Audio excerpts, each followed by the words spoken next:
안녕하십니까. 임종욱부동산TV의 임종욱입니다. 자, 오늘은 여러분들과 함께 재개발, 재건축에서 최근 이 상가가 인기 있는 이유에 대해서 한번 말씀을 드려보도록 하겠습니다.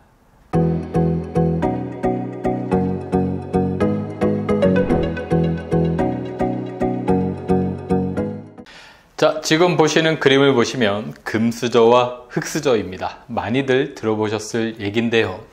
2022년 작년이죠. 작년에 증여세에 대해서 거친 세액이 총 8조 4천억 원이라고 합니다. 자, 그 중에 서울에서만 4조 8천억 원을 걷어서 전체 증여세의 57.2%를 거쳤고요. 그리고 강남 3구와 용산이 3조 1234억 원 해서 전체의 37.2%를 거쳤다라고 합니다. 자, 이렇게 부자들은 증여를 통해서 또는 상속을 통해서 이 부를 대물림하고 있죠. 그래서 금수저는 계속 금수저, 흙수저는 계속 흙수저입니다. 자, 그렇다면 우리가 흙수저에서 금수저로 갈 수 있는 방법에 대해서 공부를 한다라고 하면 앞으로 좋아질 만한 지역과 그리고 또 앞으로 좋아질 만한 상품에 미리 투자하는 것이 바로 흙수저에서 금수저로 갈 수 있는 방법이다 라고 말씀을 드려보겠죠.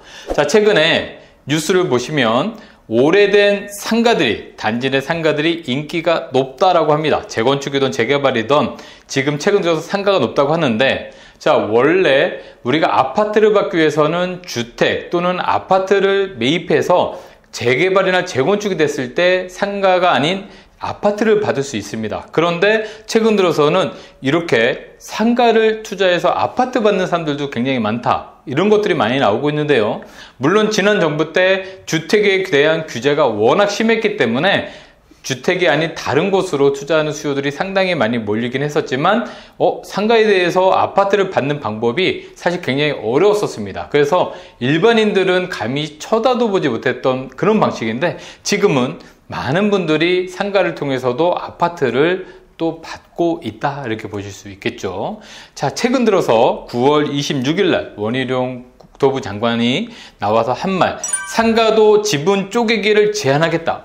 그동안에 상가는 지분 쪼개를 제한하지 않아서 수많은 상가들이 나왔었습니다. 그래서 예를 들어서 해운대에 마리나 아파트에 상가가 있는데 이 상가 같은 경우에는 한 개의 호실을 123개로 분할을 했다고 합니다. 그래서 조합원이 쉽게 얘기해서 123명이 더 늘어난 것이죠. 그래서 기존의 상가가 원래 53실이었었는데 지금은 175실이라고 합니다. 그런데 이렇게 지분 쪼개기를 했어도 법적으로 전혀 하자가 없다라고 하니 정부 입장이나 기존 조합원 입장에서는 상당히 억울한 일이지만, 또 소액으로 상가를 투자하신 분 입장에서는 굉장히 또 어떤 소액 투자로 잘된 투자가 또 아닐까라는 생각도 들어가기도 합니다.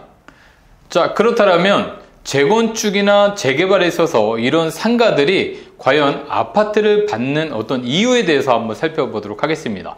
자, 우리가 재개발이든 재건축이든 가장 중요한 게 뭐냐면 조합을 설립해야지 시작을 할 수가 있습니다. 물론 추진위부터 구성이 되어서 가겠지만 조합 설립에 대한 기준이 있는데요. 보통 일반적으로 우리가 공동주택이라는 아파트를 말씀드렸을 때는 각 동별, 각 동에 있는 구분 수유자의 과반수 이상의 동의를 받아야 됩니다. 자, 그런데 여기서 각 동별이라고 하는 것이 우리가 상가를 포함한 이 복리시설도 전체를 한 동으로 보기 때문에 이 동의 과반수의 이상의 동의를 받아야 조합 설립을 할 수 있다는 것이 되겠습니다. 그렇기 때문에 이 상가들의 과반수를 받지 못하면 조합 설립 자체가 안 되니 조합에서도 이 상가동에 대한 동의를 반드시 받을 필요가 있다.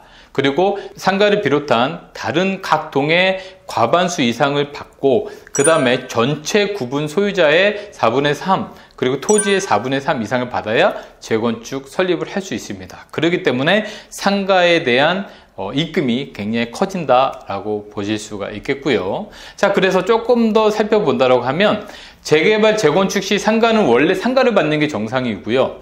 주택은 주택을 받는 게 일반적입니다. 그러나 자, 조합이 정한 조건을 충족할 때는 상가도 결국에는 아파트를 받을 수 있는 방법을 조합 정관에서 정해서 이 조합에서도 상가 소유자들의 의견을 수용해야지만 조합 설립을 통해서 재건축을 할 수 있기 때문에 상가도 결국엔 조합원이 될 수 있다. 주택을 받는 조합원이 될 수 있다. 이 뜻이 되겠습니다. 자, 이거는 도정법, 도시및주거환경정비법 제63조 제2항입니다. 이걸 조금 더 자세하게 살펴보도록 하면, 자, 이 항 내용에 보면 부대시설, 복리시설의 소유자는 부대시설, 복리시설로 공급해야 됩니다. 다만 다음과 같은 경우에는 주택을 받을 수가 있습니다. 그래서 다음의 사항을 말씀드리려고 하고요. 자, 새로운 부대시설, 그러니까 새로운 상가를 건설하지 않을 때는요, 기존 복리시설, 그러니까 즉 기존 상가의 가격이, 추산하는 가격이 분양하는 주택, 분양하는 새롭게 아파트를 신축했겠죠. 그래서 분양하는 주택의 최소 분양 단위 규모의 추산액의 산정 비율을 곱한 가액보다 클 것. 그러니까 최소 분양 단위가 예를 들어서 84제곱미터면 비싸겠죠. 그러면 이 기존 가격이 이거보다 밑에 있을 겁니다. 그러면 받을 수가 없겠죠. 그래서 최소 분양 단위를 조금 더 작은 아파트를 많이 만들고 있다는 것이죠. 그래서 최소 분양 단위 규모를 요즘에는 원룸도 만들어냅니다. 그렇기 때문에 가장 작은 규모의 아파트 분양 가격보다 높으면, 기존 상가의 가격이 높으면 아파트를 받을 수가 있는 것이고요. 여기에 또 산정 비율이라는 게 있어서요. 정관에서 보통 정하지 않으면 그냥 1로 하고요. 정관에서 이거를 0.8, 0.7 막 밑으로 내립니다. 그 자세한 얘기는 조금 뒤에서 말씀 더 드리고요. 그리고 기존 부대시설, 복리시설의 가격이 새로 공급하는 부대시설 가격보다 크면은 또 주택을 받을 수가 있습니다.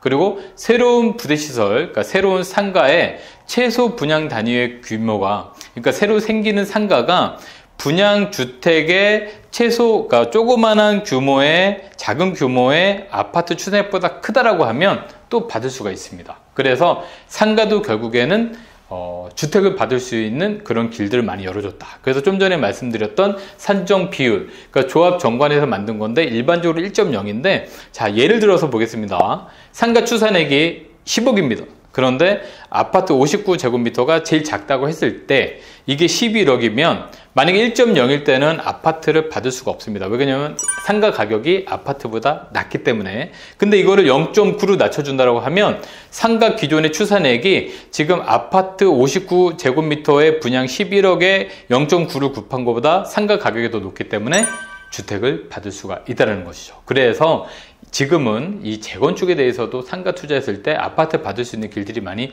열려 있다라는 것이고요. 자, 다음은 재개발입니다. 재개발 같은 경우에도요, 재개발 사업하는 데 있어서 가장 중요한 조합 설립에 대한 부분인 건데, 토지 등 소유자의 4분의 3, 토지 면적 전체의 2분의 1을 동의를 받아서 조합을 설립하게 되는데, 자, 여기서 분양 신청한 사람이 주택이 아닌 다른 것들을 소유하고 있을 때 그 권리가액을 했더니 분양용 최소 규모의 공동주택 한 가구의 추산액보다 높으면 주택을 받을 수 있습니다. 즉, 상가를 가지고 있었는데 이 최소 규모의 공동주택, 그러니까 새로 짓는 아파트의 공동주택이 원룸형이라서 분양가가 예를 들어서 1억입니다. 근데 내가 갖고 있었던 상가가 추산액이 약 2억 된다. 권리가액 2억 된다. 그러면 아파트를, 주택을 받을 수 있는 자격을 취하게 되는 것이죠. 자, 그래서 최근 들어서는요, 이렇게 주택에 대한 규제가 심하기 때문에 상가에 대한 규제가 좀 덜한 틈을 타서 상가 투자로 아파트의 입주권을 받는 방법에 대해서도 많이 강구하고 있습니다. 자, 이렇게 많은 것이 진화돼서 여러분들께서도 이렇게 틈새 시장을 찾는 공부가 좀 필요하시고요. 궁금하시면 저희에게 전화 주시고, 저희가 또 세미나가 준비되어 있기 때문에 여러분들이 또 세미나 참석하시더라면 또 온라인상에서 이렇게 방송상에서 말씀 다 드리지 못하는 부분들을 세미나에서 말씀드려 보도록 하겠습니다. 지금 방송 좋으셨다면 구독과 좋아요 눌러주시고요. 다음 주에 또 더 좋은 방송을 준비해서 여러분 찾아뵙도록 하겠습니다. 지금까지 시청해 주셔서 감사합니다.